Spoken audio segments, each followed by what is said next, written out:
নমস্কার বন্ধুরা, আমি মার্জনা গাঙ্গুলি ওরফে বিদিশা আবারও আপনাদের জন্য একটা দারুণ সুখবর নিয়ে চলে এসেছি।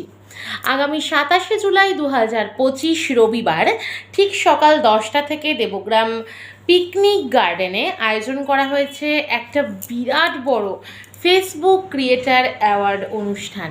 সাথে থাকছে ফেসবুক ইউটিউব কন্টেন্ট ক্রিয়েটার মেলা।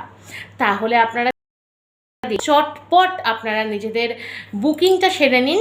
এই অনুষ্ঠানে যারা অংশগ্রহণ করতে চান তারা অবশ্যই অ্যাডভান্স বুকিং করে নিন, অথবা আপনারা কিন্তু সরাসরিও চলে আসতে পারেন, অনুষ্ঠানে এসেও স্পট বুকিং আপনারা করতে পারেন। তাহলে দেরি করছেন কেন? আমি তো থাকছি, আমার সাথে কিন্তু থাকছে আরও অনেক ফেসবুক ইউটিউব সেলিব্রিটিরাও সেই দিনকে উপস্থিত। তাহলে দেরি না করে চটপট নিজের বুকিং সেরে নিন এবং আমাদের সাথে তাহলে দেখা হচ্ছে আগামী 27 জুলাই। নমস্কার।